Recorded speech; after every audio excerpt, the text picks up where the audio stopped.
Hey guys, Desolator Magic here, and it's time for another epic chapter of the Dominaria storyline. And I'm not just like hyping it up or saying that because it's something you say, it's pretty intense. This is a pretty good chapter.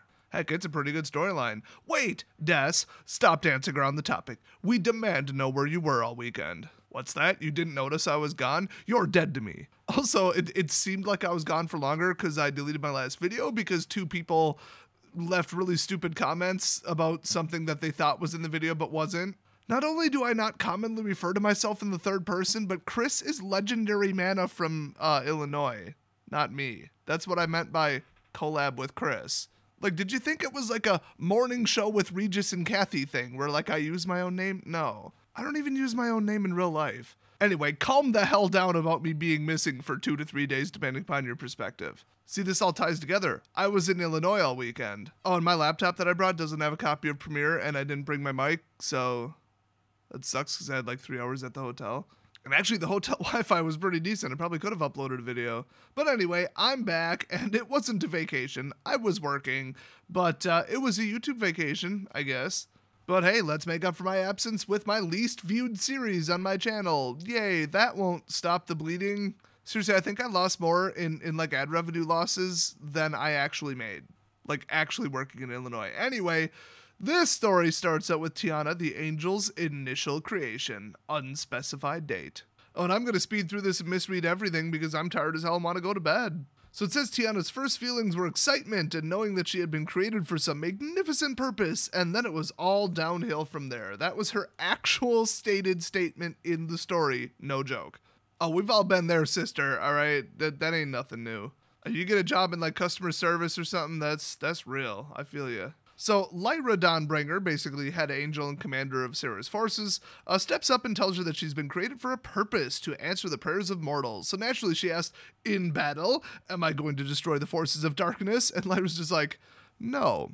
By the way, backstory drop at this point. Lyra came directly from Sarah's realm, but Sarah had sacrificed herself to heal Benalia, it says, which I think is one of the continents on Dominaria or whatever.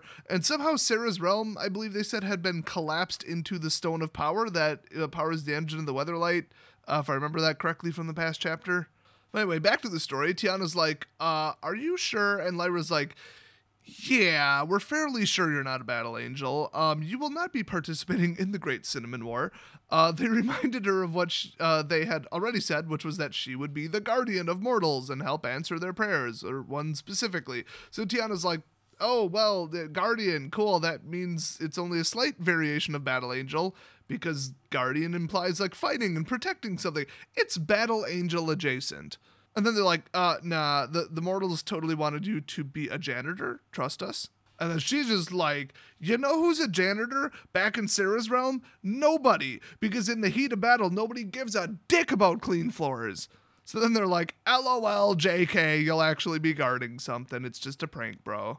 So her next question, naturally, was what was she guarding? And she asked if it was something big and important. Now, they don't indicate the actual, like, tone of Lyra's answer in the story, but I'm gonna estimate it here. You'll be guarding, oh my gosh, are you ready for this? A very complicated irrigation system.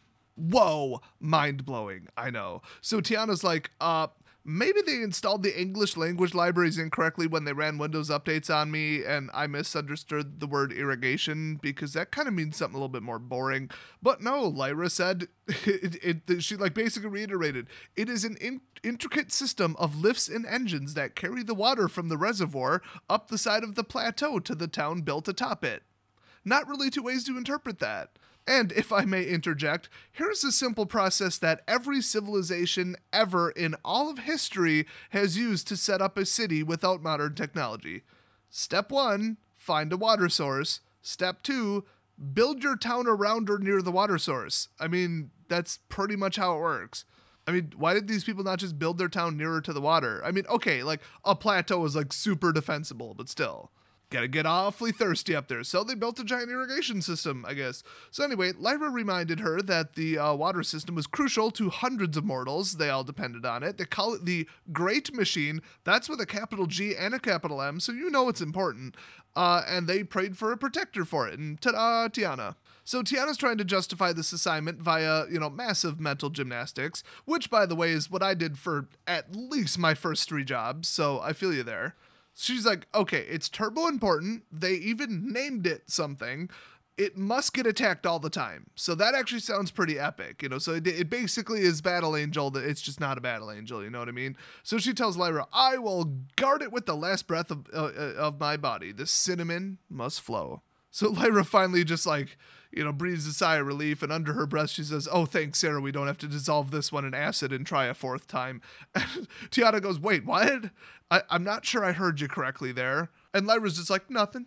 In case you haven't noticed, my version of the story is intended as a parody and isn't exactly what's really happening. Might add a detail or joke or two, I do recommend you read the actual version of the story. It's on Wizard's website under a section titled The Great Dominaria Cinnamon War.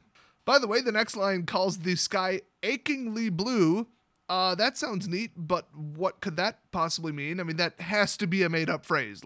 Is the sky itself aching, or is it so blue it makes your head hurt, your eyes hurt?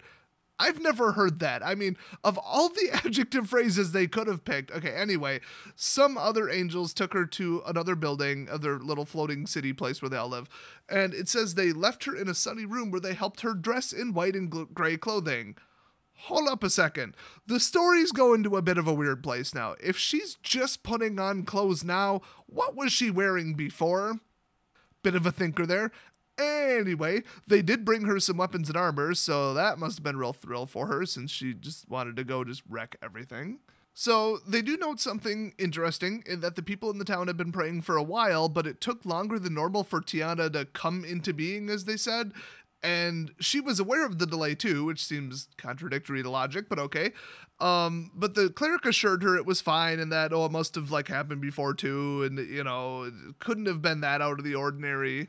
I mean, remember, sometimes on Star Trek Voyager, it took longer for the transporters to materialize. It's just interference. So they just wrote it off as this seeming oddity of the prayers. I mean, apparently they're saying prayers directly generates a new guardian angel or something, or requests one from Sarah's realm. I don't know. That's pretty neat, I guess. Anyway, they're it's so specific, a prayer for a guardian specifically for the irrigation system. Maybe that's so unusually specific that it's almost abnormal, and that's why it took longer for Tiana to teleport in or whatever. That was a working theory anyway. By the way, spoiler alert, in this entire chapter they don't explain why at all. I have a theory, but they don't even state it, so I don't know. Anyway, so either because they thought Tiana would get lost and delay her arrival even more, or to apologize to the townspeople for taking so long, Tiana got an escort directly to the town from Lyra herself and a whole bunch of other angels. Oh, and Tiana caught on right away, as she put it, that Lyra wants to make sure nothing is wrong with her en route, since she took, a little bit longer than the other angels, and honestly, she seems a little weird to me. Give her the old mental assessment en route. You know what I mean? I tell you what, when my sweet potato fries are taking too long to cook and I check them in the oven, I always double check them because usually my crappy oven just burned one half of them and then undercooked the front half and I can't see it, so I gotta rotate the pan. It's the same thing. I mean, when your gingerbread cookies don't come out right, you gotta check on them. By the way, at this point, if you're following the story, you might be asking yourself a certain question that I can't get past. One of the cleric's suggestions was that it took so long for her to materialize or whatever because Sarah can only send so many guardians at a time. And they literally just got done saying that Sarah sacrificed herself to heal Benalia. Apparently she's alive or something. I don't know. I have no idea. In fact, Aphra tells her, no, Holy Sarah does not make mistakes sending angels. You're all good or whatever. Well, apparently they ended up sending Lyra and the whole dang Air Force, and they flew over a whole bunch of small towns, and then when they got close to one that she was supposed to guard with the irrigation system, she was like, oh, smoke, we must be close. That actually seems like a lot of smoke. Maybe they're having a barbecue thing, or a fall festival, maybe a chili cook-off. I hear that's a thing. No, it's on fire. Or more specifically, more accurately, it had been attacked and burned a few days prior. Ooh, Sarah done screwed that one up. I mean, my theory is there were prayers for a guardian angel and then they all died. And that's why she took longer to materialize. Maybe? That's not stated or implied or suggested in the story, though. It's just my theory. So they do say the river that they got all the water from was, quote, distant. So I assume they built their top on the plateau for defensive reasons. Yeah, how's that working out for you? Maybe you should have built it, on the river? So Tiana is just like crushed because that's like her whole reason for being is to guard the non-existent town that got burned down. And Lyra just says, oh, this is probably the work of the Cabal. So Tiana's just like, well, crap.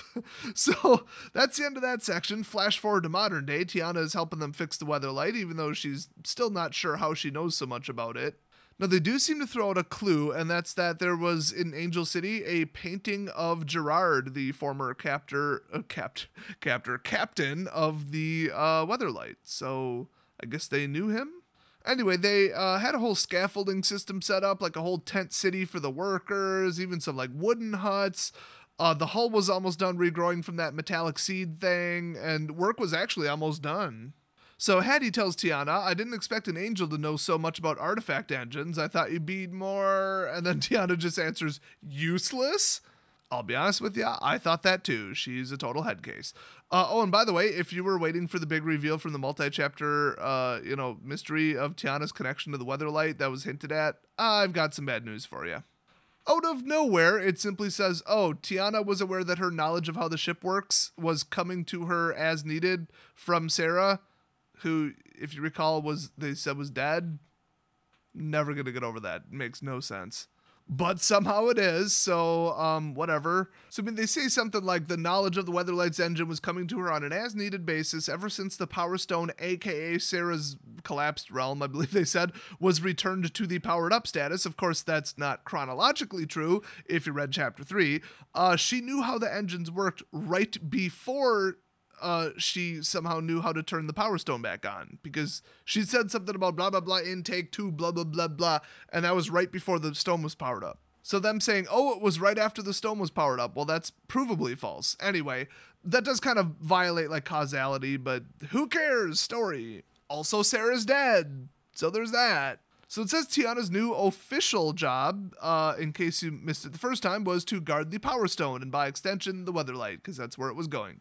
So she patrolled the area at night to protect it, because she didn't sleep, and they posted double guards and everything, just in case. And it says so far she only had to fight off like a flame-tongued Kavu, which sounds pretty hardcore, and a band of goblin hunters. And they were just like getting too close. They weren't like really like attacking the ship or anything. But suddenly one night, one of the guards comes running up and say they see a guy approaching. And as everyone at Wizards knows, guys are the worst thing ever. So they're like full blown on guard battle stations. Let's send out scouts, the whole shebang for like one dude. Now, it did say that they're out in like the middle of nowhere, totally uninhabited area, or at least mostly. But there were pockets of pirates and bandits. And as everybody knows, almost all pirates are men. Historically and factually. So they're like, oh, there's a man, must be evil. So yeah, Tiana and a couple others are creeping up on him to spy, and she uses Hattie's frickin' awesome night vision telescope and saw that it was a Benelish knight. And from the look of his outfit, it looked like he had been traveling for quite some time. So Tiana just like jumps out of the bushes where they're hiding. I'm sure he saw them. I mean, there's no way that they were hiding that well. And when she gets close enough to see his eyes, she noticed that they glowed slightly red, so she greets him with, and I kid you not, I see you're a vampire, sorry about that, any last words? That is precisely what she said. But he held up his hand in some sort of banalish salute knight thing. I'm sure it didn't resemble the Nazis at all, but he assures her that he did not come there to harm anyone. But she ain't having that vampire mansplaining, so she says, you're a vampire though, don't you basically have to, by definition, harm somebody eventually? It's kind of what you do. But he's like, nah, I fight my condition with all my will, and I am not this way by choice. Oh, yeah, because that works so well for the Spaniards over in Ixalan. So anyway, this is Arvad, in case you missed the last chapter. And by the way, this whole chapter is like a prequel, basically, to Chapter 3, Part 2. But yeah, he was captured by the Cabal and made into a vampire, but he escaped or whatever, I guess, and now he fights the Cabal in the Great Cinnamon Wars. So he assures her that he only drinks the blood of Cabal agents occasionally in the heat of battle, and Tiana tells him that she's not sure where the church, or where that falls on the Church of Sarah's moral code, like, chart, I guess. So then Tiana's just like, okay, well, why are you creeping though? And he's like, I ain't creeping. I'm walking out in the open field. And she's like, okay, good point. Story checks out. But if you're fighting the Cabal, there's kind of no Cabal out here. So like, what are you doing out here then? Now this is interesting. He said that he was drawn to Bogarden, or the Bogarden region or whatever. And then this place specifically, because the closer he gets, the more he doesn't feel vampire-y urges.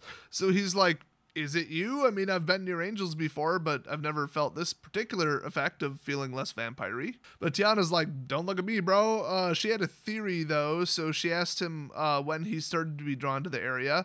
And he said specifically the night of the full moon 2 months ago. How convenient for the story that there was basically a celestial time bookmark that day that they could reference.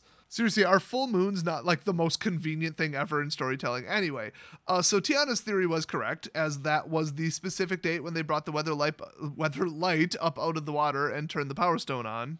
So he said, like, right that day, he just, like, stole a Cabal boat, killed the scouting party, and started sailing in that direction, because he's like, ooh, that feels less vampire-y. Thing's got a hell of a range on it, damn.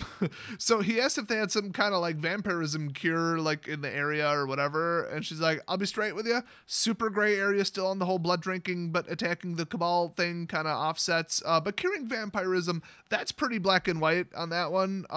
What the heck, let's try it. So as they walk up to the ship, Tiana tells him that if he touches anyone, she'll gut him like a fish. And then he reminds her that that wouldn't actually likely kill him. And so Tiana says, I would come up with something. Oh my god, Tiana, steak through the heart. Everyone knows that. And you actually have to season the steak with garlic, maybe some brown garlic butter, some sea salt. That sounds delicious. So Tiana's brilliant idea was have him stand near the power stone, and they're just like standing there staring at it. Like that's the plan. She seriously says, so, is that doing anything for you? And he's just like, no. Thanks for letting me try though. Should I like leave, or like literally that's how it goes down? I am not kidding. Like they seriously just like stare at it. There's like, let's get in close proximity and just stare at it for 30 seconds. Hey bro, that do anything for you? But Tiana does notice that he looks a little bit less pale. His eyes are less red, and she's like, okay, hold on, let's take a look at your fangs. So he like opens up and they're like, hey, your fangs are noticeably smaller. Maybe it's like a gradual thing or something. So anyway, she grabs, some other people, Hattie and I don't know, someone else, and they just go discuss things above deck, tell him to, chill there for a second. And by the way, it says the crew had completed work on a lightning system, whatever that means. It sounds awesome. Oh, crap. I misread that. A lighting system. I was like, how does that relate to the next paragraph? That seems like a random fact. It's a lighting system. How boring. They should really build a lightning system. Big old lightning gun. Little Tesla coil. That'd be pretty sweet. And hell, build like laser-guided photon cannons or something. That'd be pretty sweet. So anyway, they go over the whole can we trust him, is he telling the truth thing, typical whatever. And Tiana was confident that she could, take him in battle. And she knew she wasn't like a battle angel or anything, but she said she would definitely bet on herself in a battle against just an average vampire, which coincidentally is how it usually goes in MTG as well, in case you didn't notice. Angels are freaking awesome. Vampires are weak and annoying, and the really, really high-powered angels will always trash the really, really high-powered vampires. Like, Drana ain't got crap on a Chroma, I'm just saying. Oh, and if it was Tiana versus Drana, not only would that sound awesome, but she would probably just go pick up a Chroma's memorial and just like drop it on Drana's head all Wizard of Oz style. So they all just decided, hey, he trained to be a Knight of Benalia, his situation sucks, so if continual exposure to the Power Stone could cure him, why not? Also, if you recall, he gives +2/+2 to all other legendary creatures, and the Weatherlight was stuffed full of legendary people like a piñata. So no joke, Arvad lost his sensitivity to light by being close to the stone for a couple days, so he basically just went out sunbathing on the beach next to the water, as you do. Okay, dude, you're gonna get like scorched. I mean, I'm probably about as white as he is, and trust me, that sun will get ya. Hey, coincidentally, my eyes are actually hypersensitive to sunlight, and I actually basically never age. I'm like Nicolas Cage up in here. Anyway, Tiana and Arvad become besties because they both don't require sleep, and they can see really well in the dark. So they, do watches and patrols at night and work on the ship and whatever. So as it turns out, Arvad actually knew who Joyra was from the stories about the Weatherlight in the past. She was, of course, one of the greatest heroes of the Cinnamon War. And Tiana tells him, yeah, everything you heard was true, like for real. And Tiana tells him that Joyra's entire intent was to use the Weatherlight to fight the Cabal specifically, which was obviously like heavily implied in the story, but they did finally actually like say it and confirm it. So Arvad hung around for a bit and helped out, and he didn't get cured, but he didn't get worse. So they're not really sure what to make of that, but hey, whatever. Then one day, they just randomly saw a big flash in the distance, and they thought it was like a volcano or something because it was like significant, I guess. But Tiana somehow knew better and told everyone to run for cover. See, this is why they should have built a lightning system instead of a lighting system, because it was a phoenix with like a 20-foot wingspan, like totally on fire coming to torch the whole Weatherlight. Now, I don't know what your familiarity is with phoenixes, but they do tend to attack, things, buildings, people for 3 major reasons. First, if it's a threat to them. Second, if it's food. Or third, like in this case, because story. If you're looking for a different reason that the phoenix attacked, keep looking, because it's not there. So Tiana, Battle Angel wannabe, goes all Sarah Super Saiyan now that there's a real sincere threat to the Weatherlight. Also, she was having flashbacks to the village that burned since, phoenixes are constantly on fire. It's a whole thing. I think fire triggers her PTSD. That and napalm because she served in Vietnam. So Tiana's like, I came here to chew bubble gum and hit a phoenix with a fire extinguisher, and I don't have either of those things. So she decided, let's just wing it. Pun very much intended, by the way. And she goes for the whole spirit of the chest move, but unfortunately, Peppy tells the Phoenix to do a barrel roll, and it just barely avoids it at the last second. Oh, and it's like an epic, like, Matrix bullet time level, barrel roll, like, at the last seconds, because it, like, gets her with her claws a little bit, too, and, scorches her a little, because, Phoenixes are hot. Then it just decided, yeah, I'm going to fly low over the tents and set them all on fire. Dick move, Phoenix. Dick move. But she was right on its tail, though, and chucked her spear at it, but it hit her with the old phoenix wing backhand, which sent her flying and melted her spear. Damn, that's one hot orange chicken. By the way, that's what my D&D group calls phoenixes. When Tiana got up off the ground after the big old wing pimp slap, she realized it was heading straight towards the Weatherlight, and she couldn't get there in time. Damn, this thing is like all business. Like, Phoenix is no combat, apparently. The Phoenix was given a little temporary pause, though, because suddenly, arrow in the neck. Don't you hate it when that happens? Especially when you're filming a video involving arrows. Not giving a specific example or anything. Not saying I was standing too close and it recoiled and hit me. I'm not saying that. So the Phoenix just like, piss off with that. It's just an arrow. I don't give a crap. Does it look like I give a crap? I don't give a crap. And it just like cranks up the flames to like take and bake Papa John's pizza temperatures. So it just like melts the arrow away, I guess. And then like probably cauterizes the wound or something. I don't know. But then boom, 2 more straight to the neck in quick succession. Probably to the same spot. Don't you hate it when you're injured and you keep hitting the same spot? Boy, that's annoying. And Tiana's like, yay, it's Arvad with a longbow. Aren't you glad they didn't cover him in garlic oil and set him on fire? I'm hungry, can you tell? So Tiana's like, yay, the Phoenix is getting slightly delayed. She just like holds up her sword, prayed for the power of the Church of Sarah, went all like Super Sarah level 2. I assume her hair turned gold. And then she took off like a rocket and just put her sword right under its breastbone, which that'll do some internal damage, I tell you what. So the Phoenix just starts like spiraling downwards out of control. I imagine this looking like exactly like an airplane with like a blown engine. It's like a trail of smoke and everything. But unfortunately, it was spiraling towards the ship, because that's where it was flying anyway. Although, I don't know, that seems a little unlikely. But she started pushing it out of the way so it would land, anywhere else. And it started, like, burning her hands and her wings pretty badly. So she had to let go at some point, because she's like, damn, that's hot. Luckily, it was enough to make the orange chicken fall into the ocean, making it the second most unfortunate loss of orange chicken, if you've been watching my channel for long enough.